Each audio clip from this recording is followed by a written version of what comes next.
Olá, meu nome é Mário Louzan, eu sou médico psiquiatra do Instituto de Psiquiatria do Hospital das Clínicas e dentro do contexto da Semana de Conscientização sobre Esquizofrenia de 2021, eu gostaria de comentar alguns filmes sobre esquizofrenia, alguns filmes de cinema sobre esquizofrenia.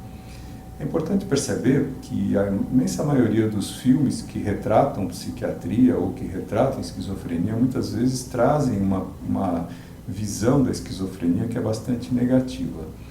No entanto, há três filmes que me parecem bastante interessantes porque, primeiro, eles retratam pessoas que são reais, né? História da vida de pessoas que existiram de fato e que sabidamente tinham ou têm esquizofrenia, e que o cinema trouxe, digamos assim, uma visão, não chega a ser um documentário, obviamente, mas apesar de ter alguma licença poética nesses três filmes, eles retratam de uma forma bastante realista e com uma perspectiva até bastante otimista sobre esquizofrenia. O primeiro deles, talvez o mais conhecido, no Brasil chama-se Uma Mente Brilhante. É um filme estrelado pelo Russell Crowe e conta a história de um físico, matemático, que é o John Nash, e que desenvolveu esquizofrenia por volta dos seus 30 anos de idade. É uma pessoa que já faleceu e que chegou inclusive a ganhar um prêmio Nobel de Economia porque ele desenvolveu uma teoria chamada Teoria dos Jogos e mesmo depois da doença continuou trabalhando na Universidade de Princeton. Pelo próprio filme conta, ele era tinha um quadro grave de esquizofrenia, com delírios e alucinações, e ele também era um usuário de clozapina. Então é uma história bastante interessante. O segundo filme chama-se Brilhante, no Brasil, e conta a história de um pianista chamado David Helfgott, um pianista australiano que, por volta dos seus 18 anos, foi estudar piano em Londres e lá teve um primeiro surto psicótico e depois tem toda a sua história de voltar para a Austrália. Ele continuou tocando piano, tocava piano de uma forma mais livre em termos de trabalhar em bar, trabalhar como uma pessoa, até que ele foi, quando se retomou a história dele para fazer o filme, ele voltou a dar alguns concertos de piano e vocês podem inclusive encontrar clipes desses concertos no YouTube. O David Helfgott é vivo ainda, então há uma certa controvérsia sobre o diagnóstico dele, se era esquizofrenia ou se é esquizofrenia ou transtorno esquizoafetivo, mas o filme retrata também toda a história da vida dele.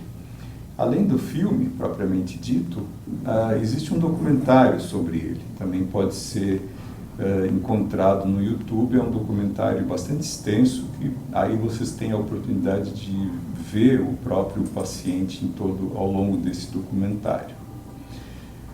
O terceiro filme chama-se O Solista e conta a história de Nathaniel Ayers, que era também um estudante de música, era um estudante de um instrumento chamado contrabaixo, ele tocava também violoncelo e por volta dos seus 20 e poucos anos de idade ele estudava numa escola de música famosa em Nova York, a Juilliard School, e lá teve o seu primeiro episódio psicótico.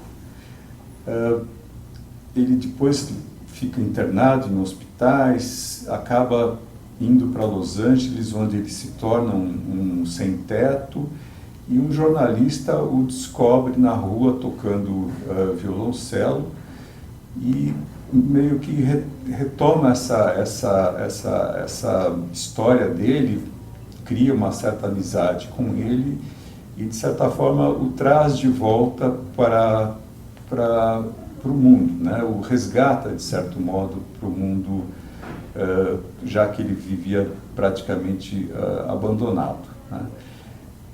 É uma história bastante interessante e é uma pessoa que passou por um período de muito abandono, de vida muito precária e, de certo modo, foi resgatado. Hoje ele ainda toca violoncelo, toca contrabaixo e, de certo modo, esses 3 filmes, coincidência ou não, 2 dos personagens relatados são músicos, né? Não creio que haja aí alguma relação com a esquizofrenia, mas o que chama a atenção nos 3 filmes é o fato de que essas pessoas, a partir de serem reconhecidas como portadoras de esquizofrenia, tratadas adequadamente e acompanhadas com apoio de família, o John Nash era casado, o Heathcote também, puderam de alguma forma se reintegrar socialmente